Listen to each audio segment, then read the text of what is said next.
Gloire au Seigneur, béni soit Dieu. Heureux d'être parmi vous ce soir. Heureux de voir aussi l'ancien, de voir mes frères serviteurs de Dieu, de voir la jeunesse, de voir ma famille aussi. Amen. Pourtant, ce soir, eh bien que nous soyons tous réunis dans un but, celui de réellement recevoir le Christ. Amen. Vous me direz, mais si on est venu à la réunion, c'est précisément pour ça. Je n'en suis pas totalement convaincu. Parce que si chaque personne qui rentrerait à la réunion serait venue dans l'intention de rencontrer le Christ, je suis convaincu pleinement que le Christ se révélerait à eux. Amen. Donc souvent, vous savez, on fait de nos échecs, eh bien, une excuse eh bien, de ce que le serviteur peut-être n'a pas prêché dans la direction qu'on voulait nous, que les témoignages n'ont pas été dans la direction qu'on voulait nous, que les cantiques n'ont pas été dans la direction de ce qu'on voulait nous, et donc on fait, eh bien, on se fait une excuse de ce qu'on ne s'est pas converti par rapport eh bien, à l'interprétation eh bien, de ce qui s'est passé dans la réunion. Mais je voudrais vous dire ce soir que si réellement un cœur est honnête, un cœur est vrai, un cœur est pur, et qu'il sait dire dans ces moments, Seigneur, je viens réellement, non pas pour simplement eh bien, passer un moment dans la réunion, écouter un serviteur de plus, écouter une prédication de plus, avec un style différent. On n'est pas venu ici pour faire du folklore, on n'est pas venu ici pour vous épater, on n'est pas venu ici pour que vous donniez une appréciation sur ce qu'on dit. On est venu ici dans un but, et Nicodème le disait dans la réunion, c'est que vous, qui n'avez pas encore rencontré le Christ, vous puissiez le faire ce soir. D'autant plus que les temps dans lesquels nous vivons sont des temps qui nous annoncent le retour du Seigneur, des temps eh bien, qui nous montrent que tout est là pour que le Seigneur revienne nous chercher. Et je vous dis même, je ne sais pas encore ce que nous faisons là, si ce n'est que Dieu use dans sa grâce encore pour que le plus grand nombre soit sauvé. Et je voudrais vous dire ce soir eh bien, qu'il y a deux états de cœur, il y a plusieurs états de cœur qui nous empêchent de rencontrer le Christ, mais il y en a deux ce soir que je voudrais parler avec vous, qui souvent nous empêchent eh bien, de faire une rencontre avec Dieu. Il y a le cœur vantard. Il y a le cœur qui s'apitoie. Alors, vous me direz, c'est deux opposés. Il y en a qui se vantent, il y en a qui s'apitoient. Mais la racine de ces deux états de cœur est la même. C'est l'orgueil. Le vantard dit, je mérite l'attention parce que je réussis dans ma vie, parce que tout me réussit. Et celui qui s'apitoie sur son sort dit, je mérite l'attention parce que j'ai souffert. Et parce que donc j'ai souffert, je mérite la grâce de Dieu. Et l'autre dit, eh bien moi je mérite la grâce de Dieu parce que je suis quelqu'un. Je voudrais vous dire que les deux cœurs ne pourront jamais recevoir Jésus. Le cœur qui reçoit Jésus, le cœur dans lequel Dieu œuvre, le cœur que Dieu veut changer, c'est le cœur qui vient et qui s'humilie. Qui s'humilie et qui dit, Seigneur, je viens à la réunion, et certainement que vous fréquentez les réunions depuis pas mal de temps, pas mal d'années pour certains, pas mal de mois pour d'autres, et le résultat est toujours le même. Vous venez aux réunions, et je crois qu'en réalité vous êtes sincère, parce que on peut, si vous venez là, c'est que réellement vous désirez que quelque chose se passe dans votre vie. Mais il y a une attitude de cœur, il y a un comportement qui plaît à Jésus. Un état de cœur qui va permettre à Dieu d'agir, de bénir, de pouvoir vous changer, de pouvoir vous pardonner. D'ailleurs, Dieu ne vous pardonnera jamais si premièrement vous ne reconnaissez pas que vous êtes pécheur. Jésus va dire, je suis venu moi pour les malades, je ne suis pas venu pour les bien portants. Je suis venu pour celui eh bien, qui reconnaît dans son cœur eh bien, qu'il ne peut pas accéder au ciel. On accède au ciel eh bien, que par une seule façon, par une seule manière. C'est parce que le Christ a versé son sang, c'est parce qu'il a donné sa vie, que le sang de Jésus nous lave et nous rachète eh bien, de notre vaine manière de vivre. La Bible dit, aucun homme ne peut racheter un autre homme. L'homme est pécheur de la plante des cheveux. Ésaïe dira jusqu'à la plante des pieds. Il n'y a rien en l'homme qui est bon, il est irrécupérable. Et la Bible nous dit cependant que cet homme irrécupérable, Dieu veut le récupérer. Amen. La miséricorde de Dieu est pour toi ce soir. Pour toi qui viens à la réunion et qui dit peut-être j'essaye mais je n'y arrive pas. La vraie réunion, la volonté de Dieu, l'état de cœur que Dieu veut, ce n'est pas celui qui essaye. Parce que quand tu essayes, c'est-à-dire que tu es en train de montrer quelque chose à Dieu. Tu es en train de faire croire, de te tromper toi-même premièrement, parce que si tu essayes, c'est que tu crois qu'il y a une source de bonté en toi. Tant qu'on essaye, c'est qu'on se croit capable de faire la volonté de Dieu. Tant qu'on essaye, c'est parce qu'on croit qu'à l'intérieur de nous, il y a quelque chose qui va nous justifier aux yeux de Dieu. Tu ne mérites rien, je ne mérite rien de Dieu. Dieu nous gracie, nous fait grâce parce qu'il nous aime. Amen. Il n'y a rien en nous qui a fait, il n'y a rien de spécial en moi qui a fait que Jésus m'a sauvé, si ce n'est sa grâce. Son regard de miséricorde envers moi. C'est sa bonté envers ma vie. Je n'ai rien fait de plus que les autres pour mériter la grâce de Dieu. Je ne fais rien de plus que les autres pour mériter la grâce de Dieu. Le but de cette réunion, le Saint-Esprit surviendra sur vous, la Bible dira. Et quand le rôle du Saint-Esprit, c'est de nous convaincre premièrement de péché. Vous savez, si le rôle premier du Saint-Esprit, c'est de nous convaincre de péché, c'est que l'homme n'est pas convaincu pleinement qu'il est pécheur. On grandit avec une culture, on grandit avec un état d'esprit. L'homme, on se croit gentil, on se croit bon, on se croit méritant. C'est la manière dont on est élevé. Jamais moi, ma mère m'a dit tu es méchant. Jamais mon père m'a dit tu es méchant. Jamais les gens de ma famille me disent tu es méchant. Tout le monde me disait je suis gentil. Et même quand je faisais quelque chose de mal, on trouvait des excuses à ce que je faisais de mal. Et l'homme aime se trouver des excuses. Si je fais le mal, c'est parce que j'ai souffert ceci, c'est parce que j'ai souffert cela. Si je fais le mal, c'est parce que j'ai pas eu une bonne enfance, c'est parce que mes parents m'ont blessé. On se trouve des excuses à notre mal et on justifie notre mal. Si je me drogue, c'est parce que j'ai eu telle et telle chose. Écoutez-moi, écoutez-moi. La Bible ne veut pas te chercher de prétexte.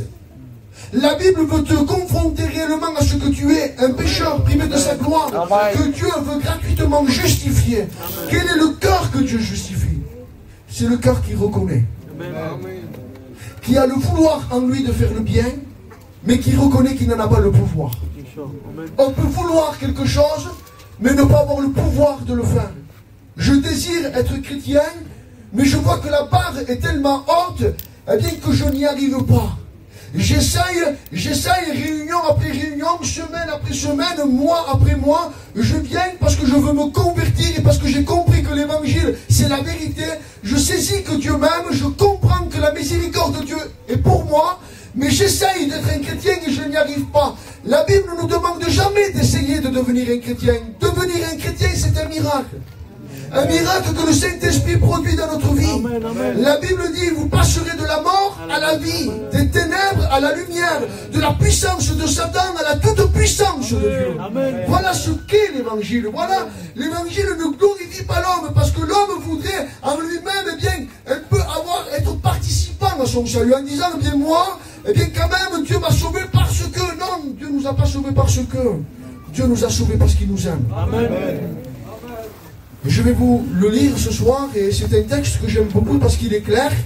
Et je crois que rien que simplement en le lisant, ce soir tu pourrais avoir la lumière nécessaire pour ce soir donner ton cœur à Jésus. Amen. Amen. Amen.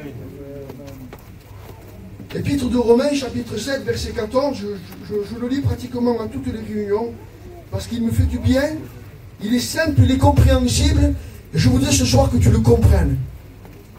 Nous savons en effet que la loi est spirituelle, mais moi, c'est Paul qui parle, je suis charnel, vendu au péché, car je ne sais pas ce que je ne fais point ce que je veux, et je fais ce que je haïs. Or, si je fais ce que je ne veux pas, je reconnais par là que la loi est bonne. Et maintenant, ce n'est plus moi qui le fais, mais c'est le péché qui habite en moi. Ce qui est bon, je le sais, n'habite pas en moi, c'est-à-dire dans ma chair. J'ai la volonté, mais non le pouvoir de faire le bien. Car je ne fais pas le bien que je veux, et je fais le mal que je ne veux pas. Et si je fais ce que je ne veux pas, ce n'est plus moi qui le fais, c'est le péché qui habite en moi. Je trouve donc en moi cette loi. Quand je veux faire le bien, le mal est attaché à moi. Car je prends plaisir à la loi de Dieu selon l'homme intérieur.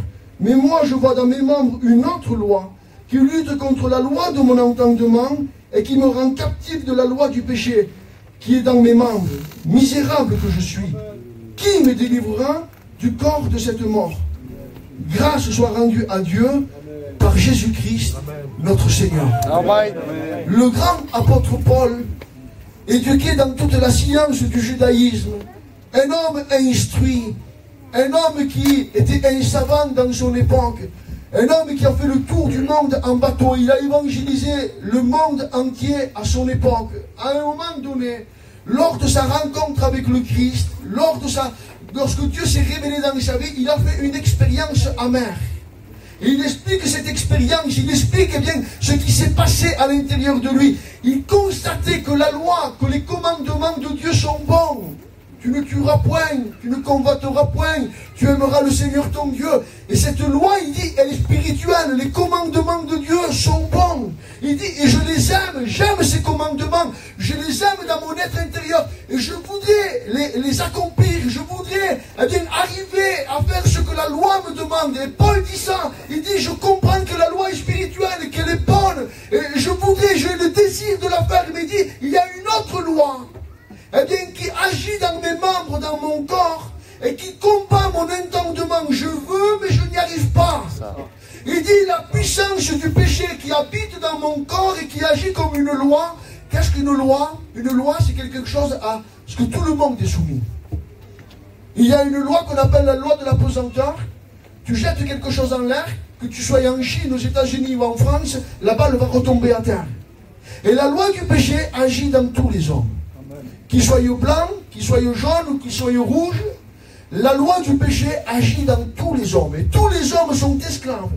Ils sont sous la dominance du péché.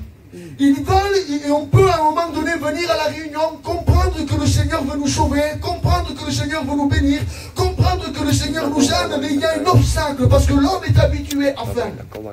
Et l'homme est habitué à vouloir mériter quelque chose.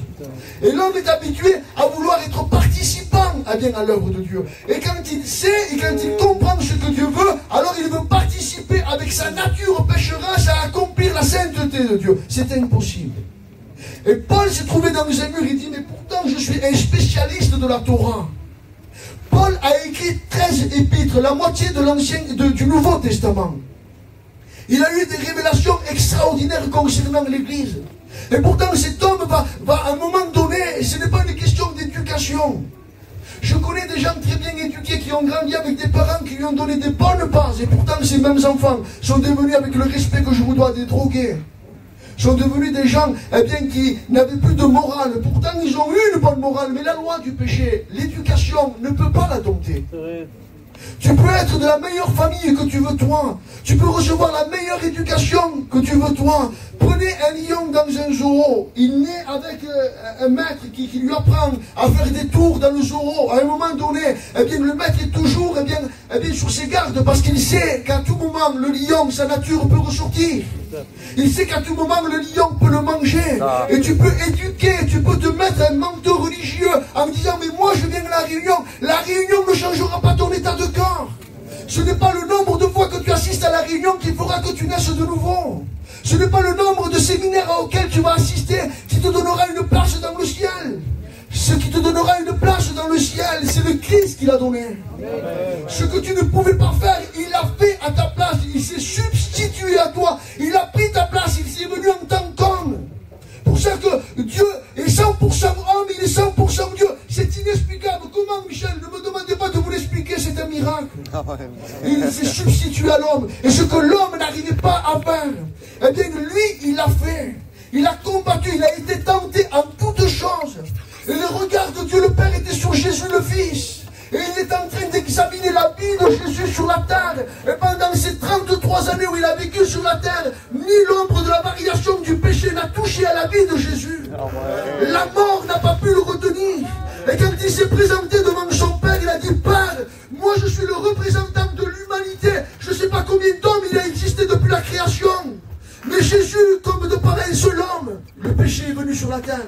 Par un seul homme, la grâce et le salut a atteint tous les hommes.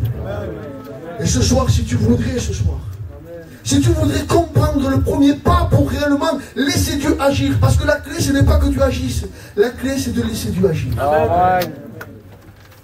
J'avais mon ancien, il prêchait ça à un moment donné. Roberto, il disait, l'homme est un Pierre Richard. Un Pierre Richard. Vous avez Pierre Richard, il ouvre une porte, il y a une pierre qui lui tombe dessus. Il marche, il tombe. Si tu veux réellement eh bien, participer à l'œuvre de Dieu avec ta nature pécheresse, tu vas empêcher Dieu d'agir pleinement. Parce que le but dans lequel Dieu peut t'amener, c'est lequel? Te faire voir qui tu es. Amen. Et tant que tu n'es pas pleinement convaincu que tu es un pécheur, tant que tu n'es pas convaincu pleinement que le péché habite en toi, que tu n'arriveras jamais par toi-même à faire la grâce de la volonté de Dieu, Dieu va te laisser. Il va te laisser jusqu'à un tel point que tu abandonnes et que tu dises, Seigneur, je n'y arrive pas. Et quand l'homme dit je n'y arrive pas, alors Dieu agit. Amen. Et dit, c'est là où je voulais t'amener exactement. C'est à ce point de chute que je voulais t'amener. À un point où tu arrives, où tu dises, je n'y arrive pas, j'ai besoin de ta grâce. Comme le lépreux qui vient voir Jésus et qui dit, Seigneur, si tu le veux, tu peux me rendre pur. La lèpre ne pouvait pas quitter le lépreux. Le péché ne peut pas te quitter. C'est au contact de Jésus que la lèpre quitte le corps. Et ce soir, c'est au contact du Fils de Dieu, de sa parole, que la lèpre peut sortir, que le péché peut sortir de ta vie. Jésus est allé très loin. Jésus, par son sang, nous a pardonné de ses péchés, la Bible dira. Mais en plus de ça, il nous a changé notre nature. Il dit, autrefois, il ne dit pas, vous étiez dans les ténèbres. Non, non, il dit, vous étiez ténèbres. C'est différent, hein? Être dans les ténèbres et être ténèbres. Parce que si on dit que je suis dans les ténèbres, on peut trouver des excuses à notre péché. C'est parce que je suis dans les ténèbres. Et les ténèbres agissent en moi. Mais la Bible dit, vous étiez ténèbres. C'est-à-dire que les ténèbres agissaient à l'intérieur de toi. Mais je bénis Dieu. Parce que Jésus va dire, aujourd'hui, je fais de vous la lumière du monde. Amen. De la même manière que nous étions ténèbres, Jésus nous fait de nous lumière. Amen. Jésus ne nous met pas dans la lumière, Jésus fait de nous la lumière. C'est différent. La source de l'intérieur du cœur a changé. La source de l'intérieur de l'homme, Jésus veut la changer. C'est pour ça qu'un chrétien qui est né de nouveau, rien ne lui coûte. Il fait tout avec joie, il fait tout avec bonheur. Il va prier avec joie, il vient à la réunion avec joie, il écoute des cantiques avec joie, il va dans des séminaires avec joie, il va visiter ses frères avec joie. C'est pas un poids, il se sépare du monde, il se sépare des ténèbres. Il ne pratiquait plus ce qu'il pratiquait avant. Pourquoi? Parce qu'il est né de nouveau. Il était ténèbres, il est devenu lumière. Et ce soir, il faut pas simplement que tu sois éclairé par la lumière, il faut que toi tu deviennes la source de la lumière. Cette source ce soir ne se trouve que dans une seule personne. Elle se trouve en Jésus. Paul n'en pouvait plus. Il va dire, qui va me délivrer de ce corps qui m'amène à la mort? Et il pousse un cri. Il dit, grâce soit rendue à Jésus-Christ notre Sauveur. Ce soir, il faut que tu comprennes. Il faut que tu en sois pleinement convaincu. Parce que les temps sont terribles. Des temps devant nous terribles s'annoncent. Vous faites les commissions, non, comme moi?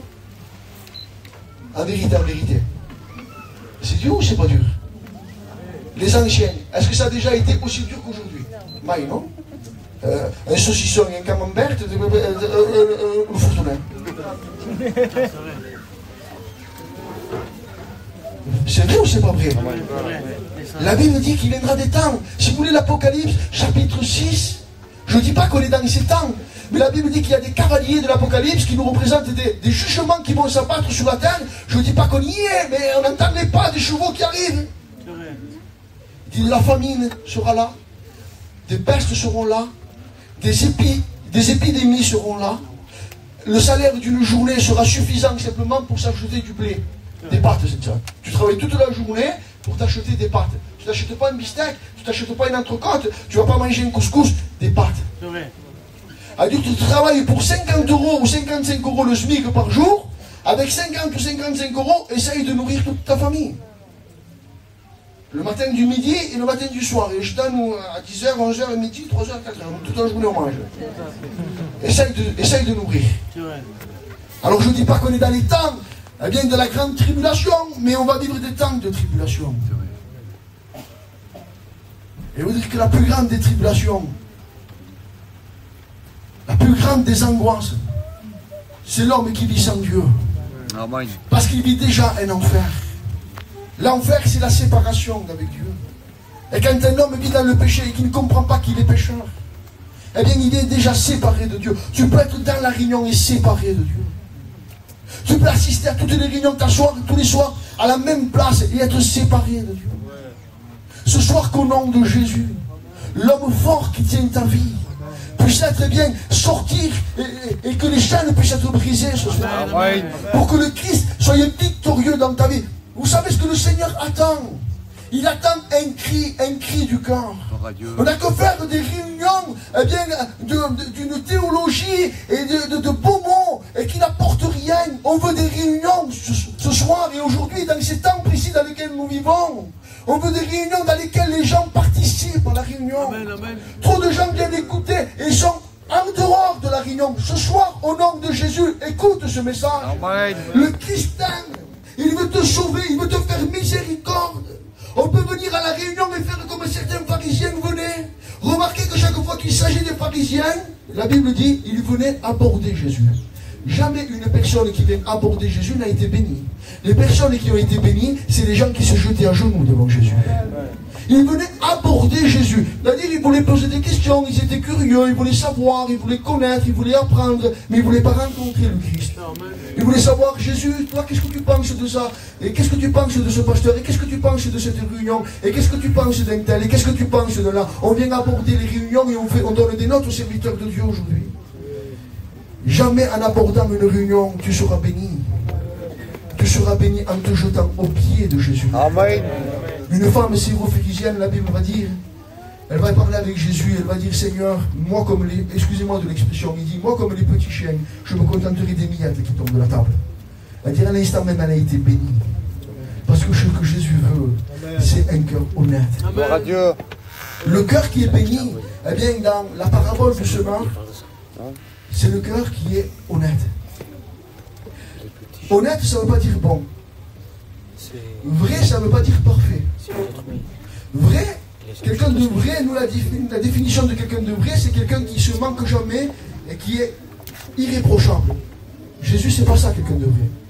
Quelqu'un de vrai, c'est quelqu'un justement qui dit, Seigneur, je suis un pécheur. Seigneur, je n'y arrive pas. Seigneur, excusez-moi de l'expression, je fais semblant, mais c'est pas vrai.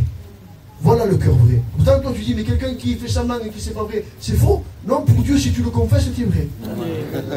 Si tu confesses que tu n'y arrives pas, eh bien, pour Jésus, c'est trop vrai, ça. Et quand Jésus voit un cœur vrai, vous savez ce qu'il fait.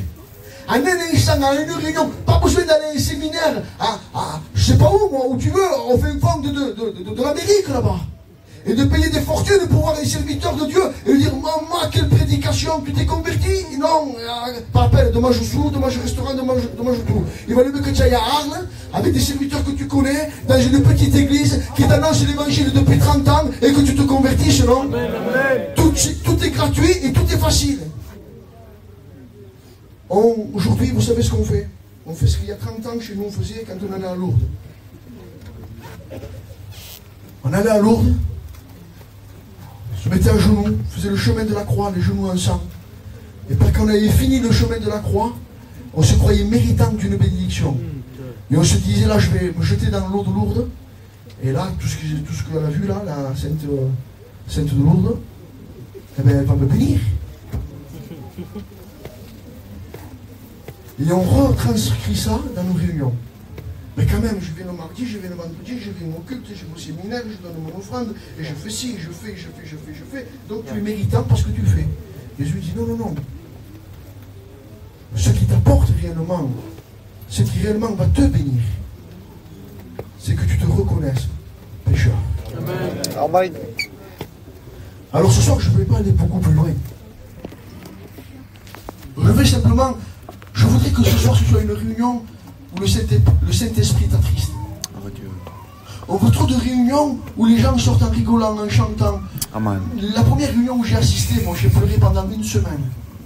Je me suis senti tellement pécheur, Alléluia. tellement vilain devant la grâce de Dieu, que je n'étais pas convaincu plus d'une semaine, tellement que je me sentais pécheur que je demandais, Seigneur, est-ce que c'est vrai que tu m'as pardonné?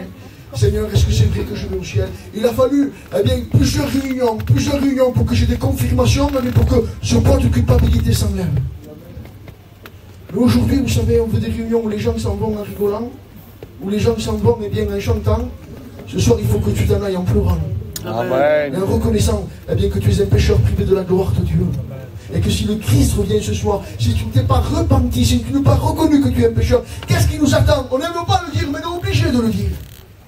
La Bible dit qu'il y a deux chemins, large et spacieux est le chemin qui mène à la mort. Étroit et resserré est le chemin qui mène à la vie.